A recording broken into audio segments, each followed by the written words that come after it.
match coming up here. We're going to be having Smiles versus Tirno. So we got Smiles, super old school Peach main from San Antonio, and Tirno, not quite as old school Falco from Austin. He's really good at this matchup too. Really? Yeah, I saw him do some sick stuff to Zelik at some of our weeklies. Okay. In Austin. Zelik, for those of you who don't know, doesn't come out to majors anymore. He plays every now and then, but he used to be considered the best Peach in the world. Okay. Before Armada. Before him blowing our minds. If not the best, one of the best. Okay. He was around the era of, husband and wife. Oh, okay. He teamed with Fast Like Tree, and they were the better newlyweds. Oh, gosh. Okay, so out the gate, we saw down smashes, we got a couple dare shines, and we got percentage on the board. So let's just talk about some basics. What are some things that people need to keep an eye out for in this matchup particularly? God, that float. Edge guarding is pretty sick. Oh, he got hit with the sit. Oh, no. So Peach has a hard time with a lot of stuff, especially Falco's mobility and his lasers. But if she can power shield his aerials and his lasers, then Peach can make all the openings she needs to do the edge guards. Excellent finish with that down air. She is way too low to be able to come back up here. He didn't space it. He could have. If he had gotten the Peach Bomber on the side, he could have made it all the way back up eventually. Yeah, because he would continuously do that over and over again. He would rise eventually. Yeah. He didn't space it, though. He's too close. Ooh, the tomahawk grab. Something that's also interesting in this matchup, and I know that Tirno likes to do it, or I've seen him do it a couple times, down smash is punishable with Falco's down smash. Because Really? Falco's down smash, when he's charging his down smash, his feet are invincible. Right. So he can stand right next to her, and if she down smashes, he can just charge a down smash, and then she'll spin and not hit him at all. That's sick. And then down smash will hit. I need to try that. It's pretty funny to see how the down smash just hit nothing. Yeah, man. It just comes from watching these guys play and saying, wow, this game is dumb. No. Yeah, he's got Tiger. The Sagat low stands short, catching him and eventually comboing into the finish there. So the combo game is just continuing. I'm looking at this and just having flashbacks back in my day of just Bomb Soldier and all the pillar combos that I'm doing all over the stage. Yeah.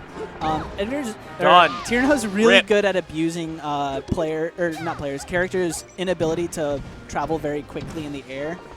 He likes to space things out with really fast back airs, cross up his aerials with landing with lasers instead, fading back a lot.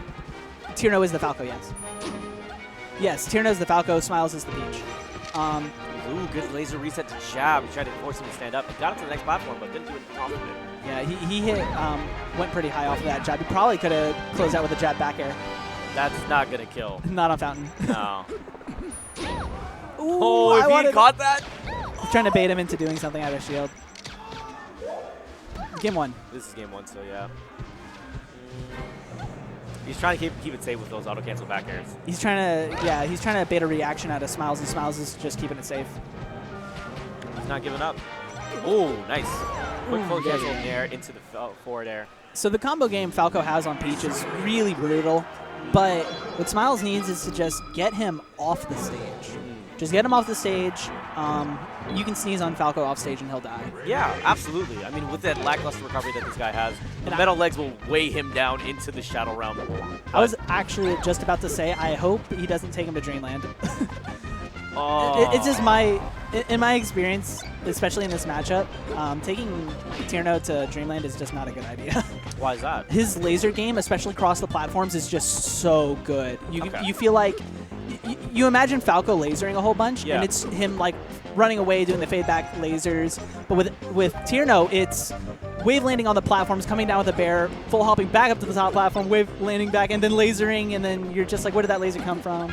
And he just feels like he's suffocating you, completely restricting your options. Well, he's definitely doing a good job here, but you know, this as something that's the staple counterpick for a lot of Peaches, all you're going to be seeing, we're going to see a lot from Smiles is the sustainability that comes with Peach. Yeah. But I mean, if you're somebody like Tirno, who doesn't mind just stifling you and comboing you to death, we might not even see a chance of that coming into play. Yeah. So Tirno already off to a good lead here and still building extra credit and continuing to do so. like you're saying about the laser game, man. He's trying to see if he can get the spare hits, but is that going to be the edge guard to finish him here? Yeah. Right now, he's seeing a lot of success with just rushing down Smiles. So he's not doing too much of his laser game, but he pulls it out every now and then when he feels like he's getting too heavily pressured. 2 lasers, the follow-ups. He's going to keep pestering. There's the back air to seal the stock. Something that I've heard other top players say, and something that I've noticed a lot too with Tirno, is that his playstyle is systematically cutting off his opponent's options and forcing them to pick between 2 not so great ones. Yeah. And then he'll try to punish one or the other. And it's really frustrating to play against sometimes because you just feel like he always knows what you're gonna do. It's not that he knows what you're gonna do; it's he gives you very few options of what you can do. And even from those options that he sees you choosing, he can still understand what you're choosing and still have conditioning as part of it. Yeah. So he understands that you have tendencies and what you're going for, and it continues the vicious cycle. But yeah, let's try and talk about Smiles a little bit right now. I realize I'm overstating Tirno because you know a fair amount about him. But let's talk about Smiles. What are some things that you've been seeing that are really good choices from him? That shield pressure is actually pretty good. He's really smart about coming back. Sometimes it's really hard for Peach to come down. Ooh, and just as I said, he struggles with coming down against Falco. But he's really good at mixing it up. Legend has it that he's the one who first started doing the down air to get back to the stage, but I don't know if that's valid or not. he's that old school of a Peach, though, so I would have put it past him. Okay. Ooh, the down tilt to scoop him back up. Are we going to get a dunk here? No! And wow, now we're still seeing Smiles surviving here. Triple digits. And he's still going to be able to live here as long as he avoids that. No, he's going to need to go high. Yeah. Yeah, he knew it. He can Falco can snap to the ledge really quick. He falls really fast, so he had to recover high. It was another instance of Tirno knowing what his options were, threatening one, forcing the opponent to choose the other, and just down smashing it. Excellent decision making by both of these guys. Tirno is going to continue to advance.